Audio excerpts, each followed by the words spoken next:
Hi, my name is Kaylin Young. I am a 200-hour registered yoga teacher, and you can find me here at Sundura Sanctuary. You can also find me at the Prescott YMCA, at Gripstone Climbing Gym, and at Bend Hot Yoga in Prescott.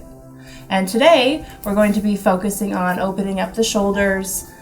So we're going to give you a few moves that you can use at home, a short routine to help you relax, broaden your chest, maybe correct your posture, and in general feel better hopefully than you do right now. So we're going to get started in child's pose. Child's pose on your mat with your big toes to touch behind you, your knees out wide to the side if that feels okay, maybe with your knees closer together, and lay your arms out long on your mat. And from here you'll take a few deep breaths. Maybe if your knees are wide, sink your hips down towards your heels. Feel the stretch across the tops of your thighs here, across the tops of your feet. Let your chest fall toward the mat. Rest your forehead. If you need to, you can even take a block and rest your forehead there, depending on how tight your shoulders are. So big breath in, fill your lungs. Full breath out, soften in your body. We'll take a few more breaths here.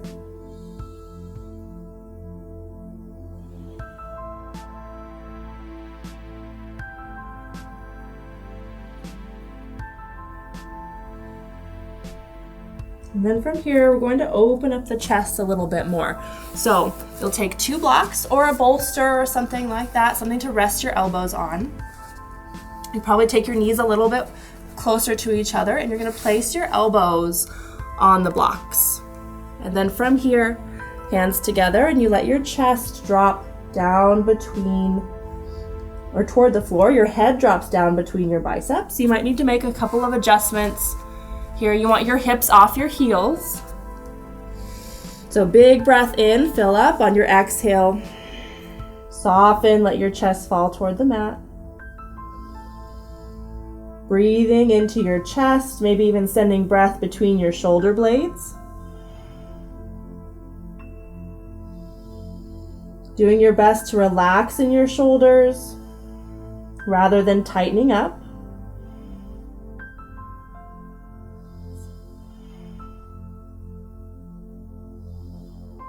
The other option to this is puppy dog pose, which may feel better to you. You can send your arms long. You'll keep your hips off your heels, and again, let your chest come down toward the floor. For some people, the forehead touches. For some, the chin. For some, the chest. But either way, either one of those variations will work. And then from here, you'll walk your hands back in. Find yourself in tabletop.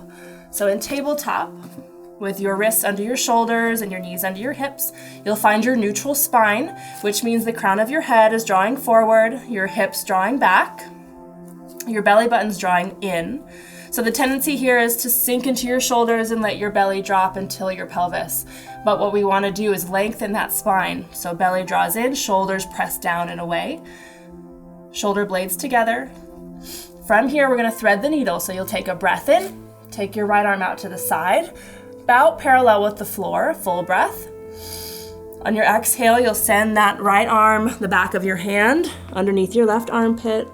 Rest it on the floor, rest your head on the mat. So your hips stay lifted.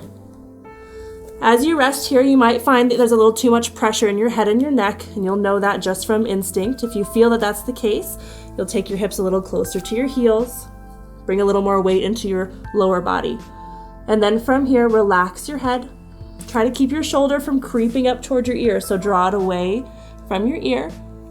And then a couple arm variations here. You can take your left arm forward. You can take your left arm around your back, maybe reach for your right hip crease, and open up this other shoulder. Big deep breath. And from here, take that hand back. Unwind. Arm out to the side, and then back down, and we'll go to the other side here. Left arm comes out, parallel, full breath, and then thread the needle the opposite way. Same options here with your right arm forward or your hand behind. Just be sure that you can take a deep breath while you're there. You want your breath to drive the posture instead of trying to place yourself in a shape and adding the breath later. So big, deep breath all the time. From here, walk your hands forward, up onto your toes. You can lower to your knees if you need to, but we're gonna lower down onto our bellies for low cobra. So from here, your hands underneath your shoulders. You're gonna press the toenail beds of your feet into the mat. You're gonna engage your legs so that your kneecaps lift. Press your pelvis into the floor. And just with a little bit of weight, maybe even no weight in your hands, you'll draw your chest forward. So a lot of times what happens when we're at a computer all day and our shoulders close in, the muscles in the front get really short. We're gonna try to strengthen the muscles in the back that have become long. So engage your upper back, squeeze your shoulder blades together. Big, deep breath. And then from here, if you're ready, maybe you come up to Cobra. You'll press into your hands, keep your elbows drawing back along your ribs, and draw your heart forward here. So you're leaving your pelvis on the floor, elbows pinned in, elbows draw back, heart draws forward. Try to keep your shoulders from crunching up towards your ears here. Lots of space in your neck. Lower back down. From here, we'll press back. Come to a kneeling position or seated, whatever's comfortable on your legs and your hips. From here, we'll take eagle arms. Right arm under the left, palms to face, to touch each other. From here, draw your shoulder blades together down your back, and then lift your elbows to shoulder height. Big, deep breath here. So we're setting ourselves up in our shoulders, but you don't want to forget about your core here. It can kind of fall forward, and then you end up with a sore low back. So you're still have a neutral spine, drawing your core in, but finding the stretch across the tops of your shoulders, between your shoulder blades. Take a big breath in. Full breath out. Go ahead and unwind, and we'll take the other side. Left arm comes under this time. Palms to touch. Big breath in, fill up. Full breath out. Press your shoulder blades together, shoulders away from your ears. Take your elbows up to shoulder height.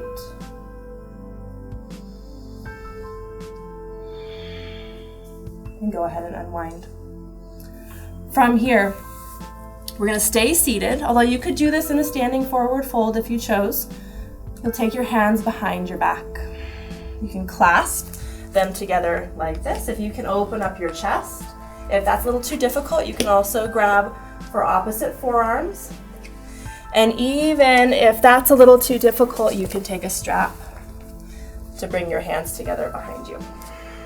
At any width of the strap that works, it will draw your shoulders open. And we're just going to sit and breathe this way for a few breaths, drawing your shoulder blades together, shoulders down away from your ears. Again, your core stays engaged. Lifting your heart on your inhale, pressing your shoulders down and away, shoulder blades together on your exhale.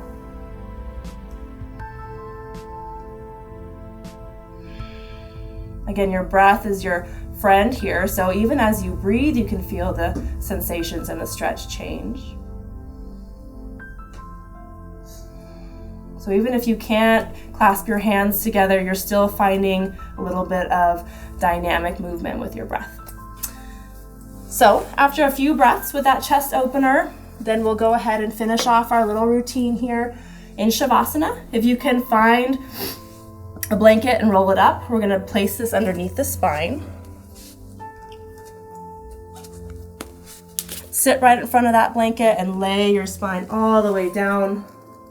Extend your legs.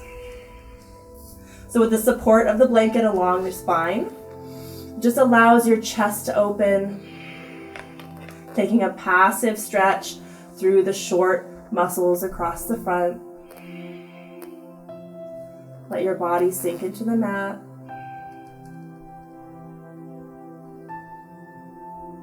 If you have the time, spend a few minutes here.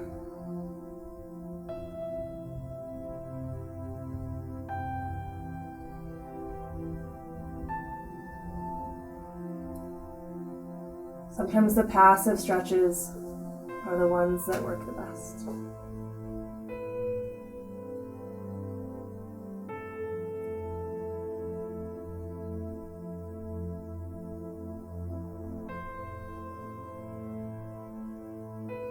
Feel free to stay here as long as you like.